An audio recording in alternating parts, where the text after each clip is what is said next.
matchbox.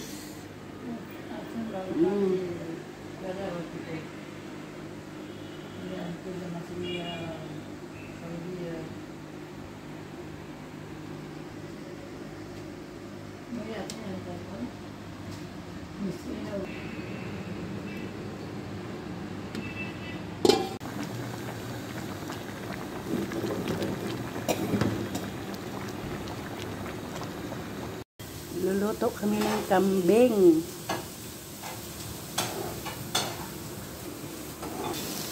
Ayan ang matchbox.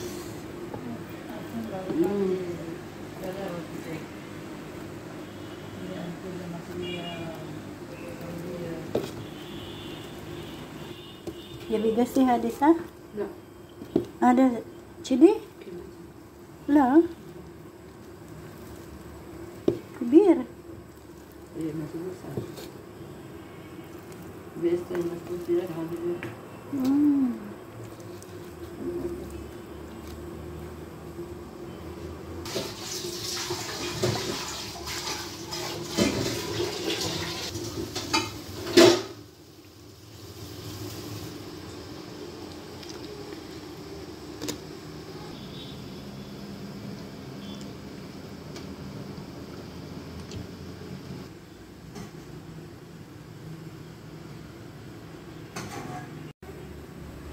Ito po yung makshid guys, na may kusa, bell pepper, eggplant, nilagyan na yan ng bigas guys.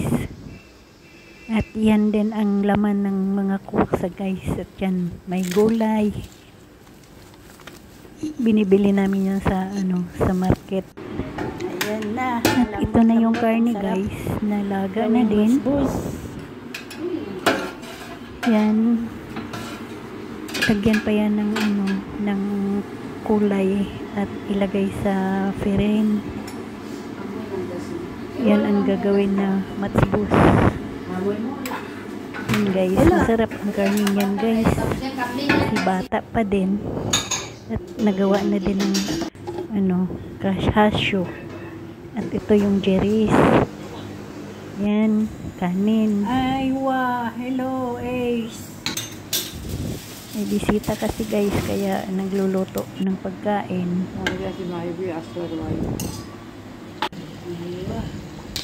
Ito yung dakos na may squash. Ayan ang jeris. Yan yung jeris.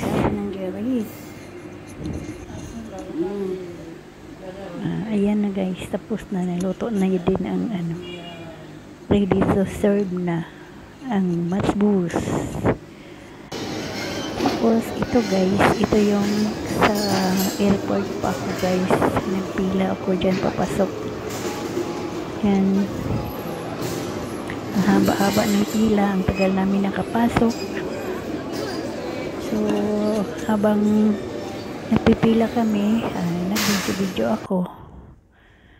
At ito na din po guys, yung pagdating ko galing nag-day off guys, na nagpa-ayos ako ng cellphone ko na napuno ng virus. At yan, pagdating ko, nag-video din ako. At ayan po, pagkatapos nyan, kumakain ako sa nabili ko na egg pie. Yan guys, ang sarap po ng egg pie guys. Ang sarap talaga. Hindi naman ako palagi nagbili niyan. Bihira lang ko nagbili niyan. Once a month lang ako nagbibili ng mga pagkain Filipino food dito guys sa Kuwait. At yan pala ang nabili ko guys. Nag-grocery ako. Inuna ko talaga ang coffee guys, kasi yan lang talaga ang kaligayahan namin dito. Tapos nakabili din ako ng black na glutinous at white glutinous guys. Yan ang nabili ko guys, ang dami kong nabili. Tapos yan din, obi halaya, nabili ko din. May munggo. Tapos munggo. Saka may spaghetti. Marami pa yan guys. Tapos nagbili din ako ng spaghetti. Hindi tayo mapamahal. At yan guys. Tapos madami pa. Nagbili din ako ng spaghetti sauce. Isa mo yan. Pero hindi ko naman ito magawa pag ngayon agad guys. Kasi ako lang mag-isa. Yan po ang spaghetti sauce. Tapos nagbili din ako ng pansit canton guys. At nagbili na din ako ng coconut milk. Yan po guys, 2 lata na coconut milk. At nagbili din ako ng Mamacita na soy sauce para sa aking gulay na asparagus guys. May asparagus ako. Kaya yan, nabili ko lahat guys. Alam mo kung magkano ang bili niyan lahat 12 KD. Yan, nakapili din ako ng sapin-sapin. Kahit ako lang mag-isa. Pang almusal, pang snack. Yan guys, lahat ang nabili ko. At nakabili din pala ako ng isang bangus na malaking bangus. Hindi ko na nalagay dyan guys.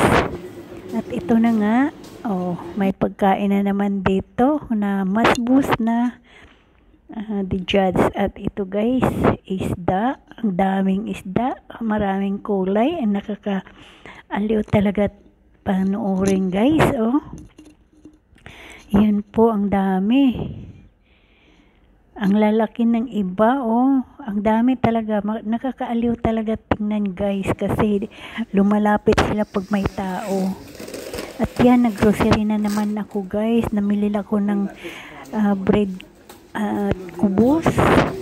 Tapos nagbili din ako ng sa amo ko, gulay, at saka pa yon, basta kunti lang naman ang binili ko guys, kasi inutusan lang ako sa amo ko, may kailangan siyang papabili. Kaya yan, ikot-ikot pa, ikot-ikot, hanggang sa nabili ko na nakita ko ng lahat ang bilihin ko. At punta na ako sa counter para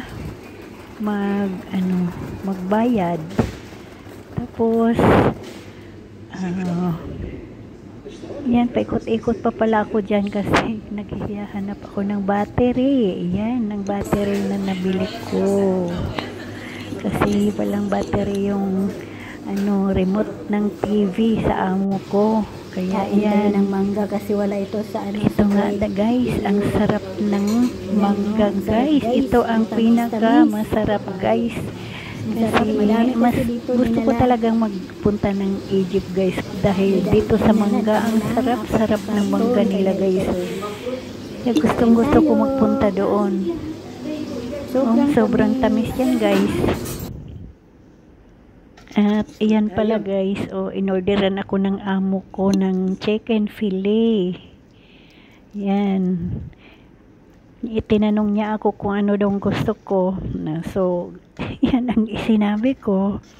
Kaya busog na busog ako kasi may potato din dyan. Hindi ko nga naubos agad guys. 2 beses ko kinain guys kasi sobrang laki ang tinapay na may chicken fillet sa ilalim. Ang sarap. Ang inuna kong kinain yung potato. Hindi ko na nasali dyan sa pag picture kasi yan, pangalawang kain ko na yan guys. Diba? Busog na busog. Ang sarap talaga isama yung amo ko. Pag kami lang dalawa talaga dito guys, order siya ng order ng pagkain namin. Kaya gustong-gusto ko siya talaga. At ito na guys, naglilinis na naman ako dito sa bahay. Kasi ako lang mag-isa. At yan, nagpunas-punas din ako dito sa bahay. Yan, pabilisan guys, pabilisan. Dahil, yan guys, diba? Yan, kasi pag hindi mo pinupunasan, pero hindi ko naman araw-araw pinupunasan guys, kasi kami lang naman dalawa ng amo ko dito sa bahay. Hindi ko inaaraw-araw pag linis. Pagpag lang ng mga yung mga alikabok sa yun. At itong pagpunas-punas ko dito, mga 3 days or 4 days saka na ako magpunas guys. Kaya hindi naman ako pagod na pagod guys. Kasi wala din kaming bisita araw-araw, kaya yan, hindi ko siya inaaraw-araw guys, nagpunas. Dala exercise na din guys. So, hello sa lahat. Ngayon guys, magluluto ako ng sorba or soup para sa amo ko. At ito na, i-gisa ko tong sibuyas na walang without oil kasi ayaw niya yung may oil. At ito yung mga gagawin kong sorba guys. May bell pepper, celery. Yan, celery yan. Hinahalo-halo ko yan kasi sabay-sabay namin yan maluluto. Tapos ito kusa. Tapos carrots, konting carrots lang. At may repolyo. Yan, repolyo guys. Hindi ko pa natapos sa paghiwa.